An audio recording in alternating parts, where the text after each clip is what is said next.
Welcome, Taurus. This is your weekly Tauroscope reading for March the 27th through to April the 3rd, 2017. My name is Tilly, and this is Tarot with Tilly. And before we begin, thank you. Thank you for all of your support, all of your positive energy. Thank you, truly. Look, we had a card fall out. Look at this, the Ace of Pentacles. The new path forward in abundance.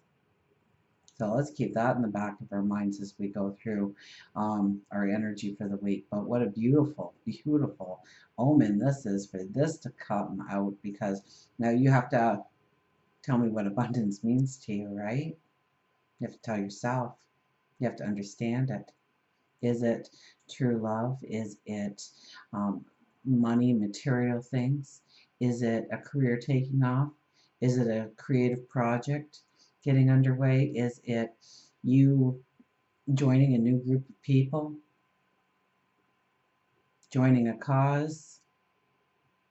Stepping into a passion? What brings you joy? What brings you happiness?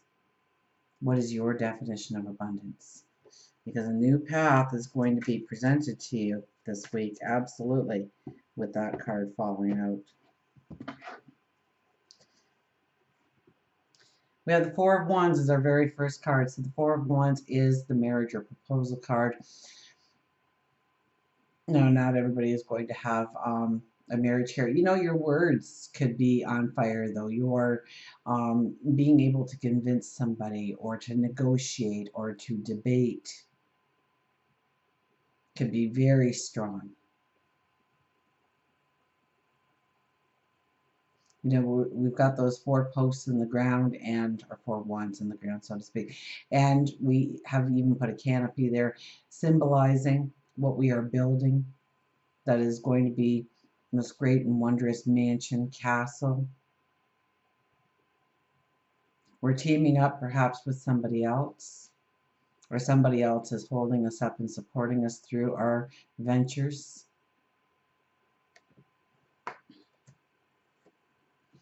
Look at who shows up again, right in the middle spot here, Ace of Pentacles.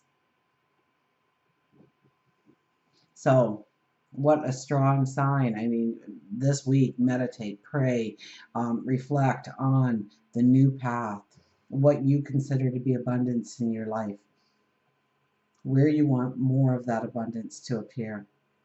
This is a time to do new moon affirmations. I mean, we start the week with the new moon. So, in Aries. So this is definitely a time to start looking forward motion. Absolutely. We have the Ten of Swords, telling me that you've already got everything inside of you, everything in your toolkit that you need in order to go forward, that you have gained the wisdom upon your path, that the sun is starting to break through now, that you are starting to push yourself up again, that you are starting to regain your strength. And the Fool. The Fool actually crosses over the Ace of Pentacles, so a brand new journey, one that maybe you didn't even expect, coming out of the blue, coming out of nowhere. So pay attention to the clues, the hints, the signs the universe, God, your angels, source gives you. What, Peanut? I mean, what beautiful energy here. This is amazing energy, actually, for a week that starts with a new moon. So get ready to go forward. Get ready to step into your dreams. Don't hope that it's going to happen. Don't wish that it's going to happen. Make it happen. Expect it to happen. Believe it to be. For our underwriting energy, we have the Emperor, so we are the diplomat. We are thinking things through. We are looking at the bigger picture, our entire world perhaps, and our entire personal world, your personal world. And seeing what works and what doesn't work, where it needs strength, where it needs structure, where you need to pull back. And you are the true diplomat here. You are also the true intuitive here.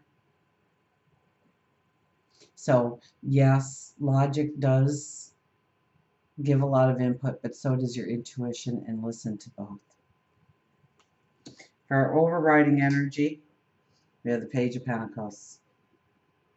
This is, once again, a brand new journey opening up to you.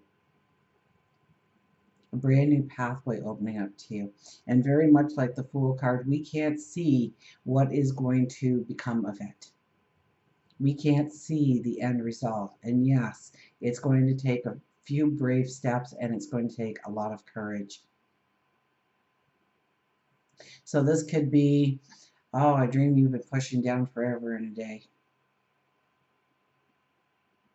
And it's demanding your presence. It's demanding your attention.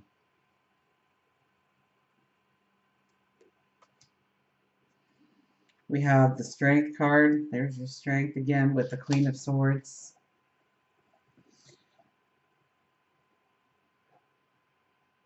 You know, I feel that you have the confidence this week. You have the strength this week. You have the belief in yourself this week to make things happen, to embrace your dreams, your goals, your desires, to really step into where you want to go and knowing why you want to go there. For work and career, with the Six of Swords, you're definitely going forward. It is going to be hard. It is going to be challenging. I think you're okay with that. I think there's somebody else there because there's somebody else in that boat. So it could be just a partner or a good friend supporting you, believing in you, or it could be a business partner, an associate.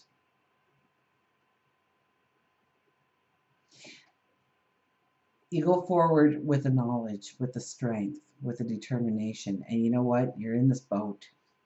You're not given a motor. You're not given even a paddle or an oar. You're given a stick. So yes, it's going to take determination. It's going to take perseverance to get to where you want to go. But it is doable. We can see the shoreline there. For relationships, we have the Knight of Swords. So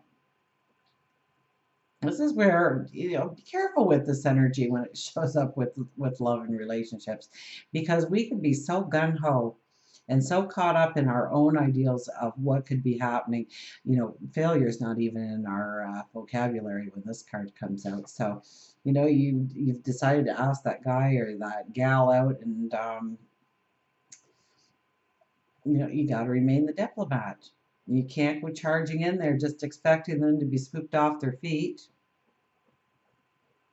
Or maybe somebody's coming to swoop you off your feet.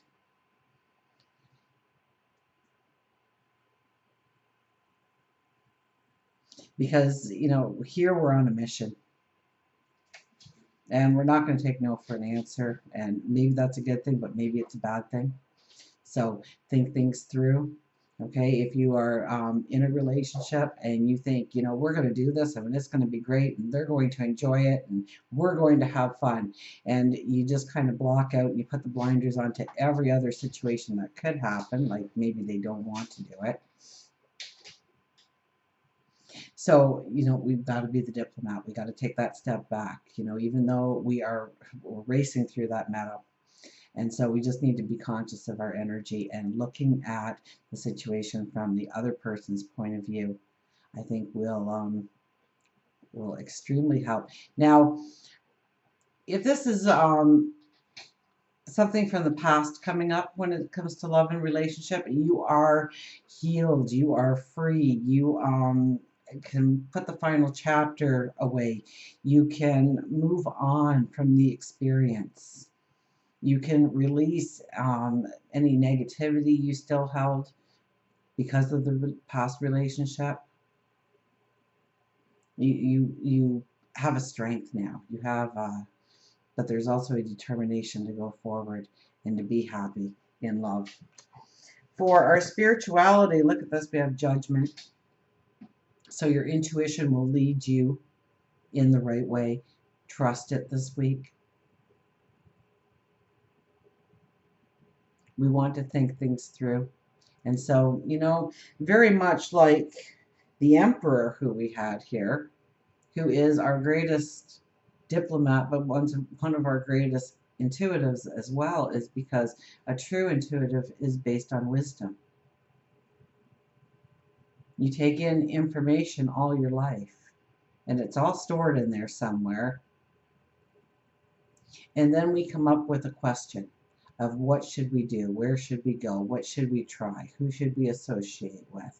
What's the next step? And instead of worrying about it and stressing about it, the emperor would merely give it to his subconscious.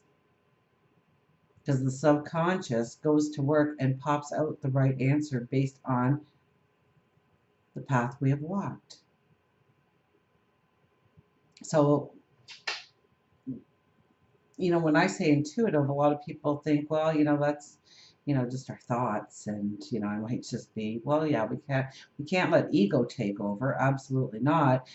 And that's usually when we disagree with the first thought that came to our mind,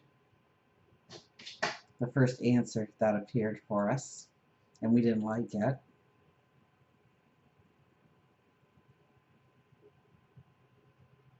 Using your true intuition is also tapping into your truest wisdom. For health, well-being, we have the Six of Cups. This is the time to honor you, to see the beauty of who you are, to see that inner child, to allow happiness in, joy in, laughter in, to raise your energy in such a way.